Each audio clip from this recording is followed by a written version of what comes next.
రంగారెడ్డి జిల్లా షాద్నగర్ డిపో కేటాయించిన 9 నూతన బస్సులను షాద్నగర్ ఎమ్మెల్యే వేర్లపల్లి శంకర్ ప్రారంభించారు.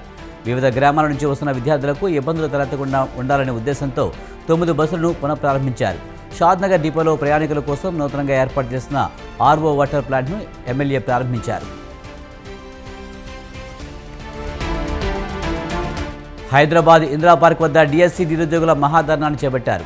మహాధర్నాలో బీసీ సంక్షేమ సంఘం జాతీయ అధ్యక్షులు ఆర్ కృష్ణయ్య పాల్గొన్నారు. 25,000 మెగా డిఎస్సి పోస్టులను భర్తీ చేయాలని నిరుద్యోగ జేఏసీ చైర్మన్ నీలా వెంకటేశం ప్రభుత్వానికి డిమాండ్ చేశారు. స్కూల్ అసిస్టెంట్లు లేక పాఠశాలలు వెలవెలబోతున్నాయని ఆవేదన వ్యక్తం చేశారు. బాపట్ల వైసీపీ మాజీ ఎంపీ నందిగాం సురేష్ అనుచరులు లారీ స్కార్పియో వాహనాలను తుళ్లూరు పోలీసులు సీజ్ చేశారు. తెల్లవారుజామున ఉద్దండరాయనపాలెం రీచ్ వద్ద అక్రమంగా తరలిస్తున్న లారీని పోలీసులు పట్టుకున్నారు. లారీని స్టేషన్కు తరలించకుండా నందిగాం అనుచరులు స్కార్పియో వాహనాన్ని అడ్డుపెట్టారు.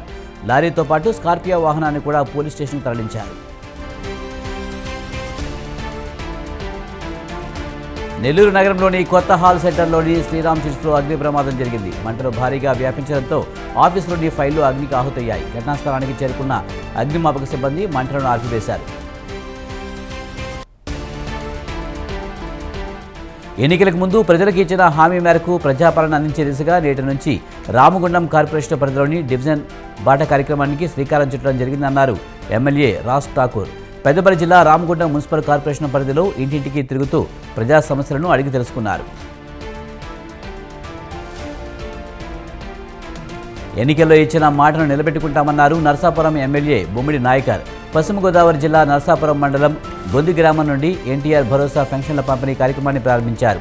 3,000 నుంచి 4,000కు పెంచి సీఎం చంద్రబాబు నాయుడు ఇచ్చిన హామీ నిలబెట్టుకున్నారని తెలిపారు.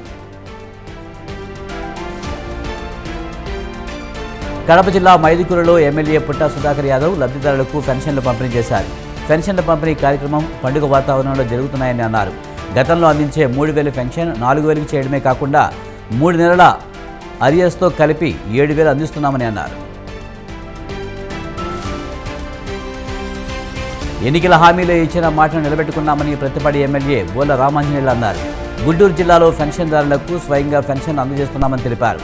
గత వైసీపీ ప్రభుత్వాన్ని కోకటి వేలతో తొలగించి కూటమి ప్రభుత్వాన్ని అధికారంలోకి తీసుకువచ్చి మంచి పరిపాలనకు పట్టగట్టిన ప్రజలందరికీ ధన్యవాదాలు తెలియజేశారు.